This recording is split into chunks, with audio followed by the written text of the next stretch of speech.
Good morning and thanks for joining us. Today we're joined by Jerry and Mabena. Jerry is of course the CEO of the Thebe Tourism Group. It's now owned by Thebe Investment Corporation Senior Management and Future Growth. Jerry shares with us plans for the brand's tourism assets and product development that is taking place. Hi, Jerry. Well, good morning to your viewers. Thanks for this opportunity. What is the plan for that portfolio going forward? Are there any new ventures you can tell us about?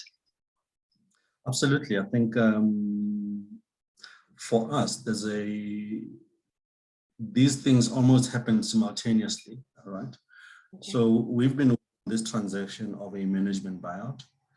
And I think, credit to Future Growth, who at a time when everybody was sort of hiding under the table, they were willing to kind of take a view on the sector. But one would like to assume that the portfolio as we currently have it presents an opportunity for growth into the future, excuse the pun with Future Growth. But one of the things that for me becomes quite important is that in the middle of this pandemic, we opened a restaurant in August of last year in Kruger, the 3638 Kruger Station restaurant. And I think it's done very, very well. I think it's gone beyond our expectations. We have, in December, opened the Shalati train on the bridge, which was yet another new product that we brought to market.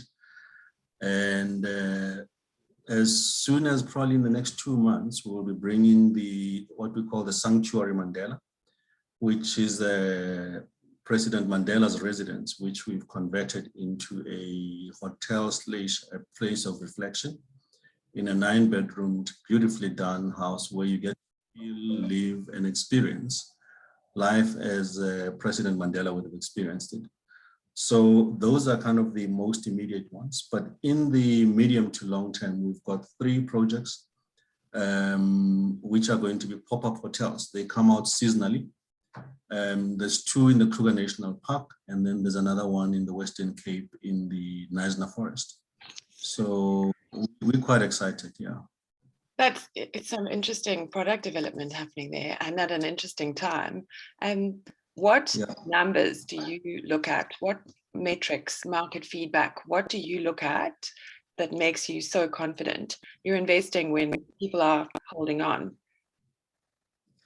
I think there's 2 things. If you look at outside of the Sanctuary Mandela property, which is President Mandela's house, all our properties are in the outdoors, in open spaces. And we believe firmly that I think there's going to be a new resurgence of people who are wanting to experience open spaces. Furthermore, we also believe that people are looking for experiences. And a lot of the stuff that we do, we've deliberately sort of put in content on top of the product itself. So it's not just about sleeping in President Mandela's house. It's not just about going to our pop-up hotel, but that pop-up hotel will have content, whether it's a wellness retreat, whether it's tracking lions, whether it's a heritage story on the history of the place where you are sitting. So all of those things are beginning to just bring in a bit more richness into the travel and tourism experience. How many months of the year do you see them operating? Probably about 4 months in a year. So we try and do it out of the rainy season. So, and they are designed to be very environmentally friendly. So you don't have anything that's permanent, no bricks and mortar. So we come in and we put in the pop-up, and next year when we come back, the ground on which we had launched the product would have actually regenerated. And most of the time, you don't even remember where we were. We have to kind of mark up with trees and things and just say that, yeah, remember the tree, that's where we were. Wow. So the idea that we really touch the earth lightly and try and keep it as environmentally sensitive as possible. Yeah, and we're hearing a lot that this is very important to travelers at the moment. They want to travel sustainably coming out of COVID. Do you have any ambitions for the retail industry? Not at the moment, but one of the things that we're working on as a project, which we think is going to come to market as well in the next 2 months, is one that we are doing because we feel it's necessary for the country. We've been partnering with the Department of Tourism together with Amadeus, who you probably will be familiar with. Yes. And basically are putting together a travel platform that will support small, medium enterprises, the guys who run B&Bs and all those small entities, to then link the likes of the club travels of this world so that they then have market access. So, and that project we do because we think it would really grow the base for tourism in South Africa, because there is a completely excluded section of the market that just doesn't have access to the market, and the market doesn't have access to it. So there's nothing that connects the two. So we think that that project will allow us to do that. Okay. Get more agents selling domestic product. Yeah, we call it domestic product, but it'll probably be a little bit deeper than that. When we're completely done, it's going to be accommodation, it's going to be attractions, it's going to be museums, it's going to be field guides. So it's going to end up being almost like a little repository of all the experiences that you can have in the country in one place. So you'd be able to literally book your accommodation, click your tour, get your guide, and then pay in one singular transaction. So that's really is the intention in the long run. It's called Journey, Jurni. It's still at a testing phase, so we really are still struggling to get the pieces to work together, but we should be ready within the next month or so.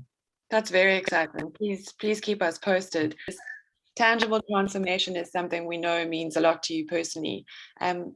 What other sort of practical steps do you think businesses should prioritize to contribute? I mean, for me, the biggest thing is really to make sure that communities within which we operate benefit. I think that's the one singular thing that we can. I mean, people are poor today. You know, I was looking at one of the projects that we're working in Kruger. We opened a advertisements for jobs for probably 150 people that were going to work at the restaurant and the hotel. And we had over 5,000 applications.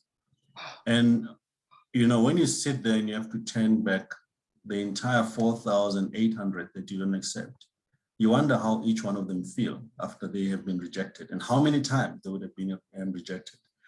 And a lot of them sit in these communities, which are in these iconic destinations that we have in our country.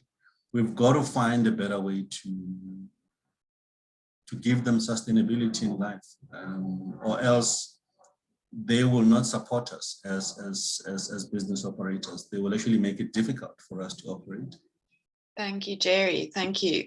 Some exciting product development coming up, and of course, a call to make sure that our businesses are more inclusive going forward.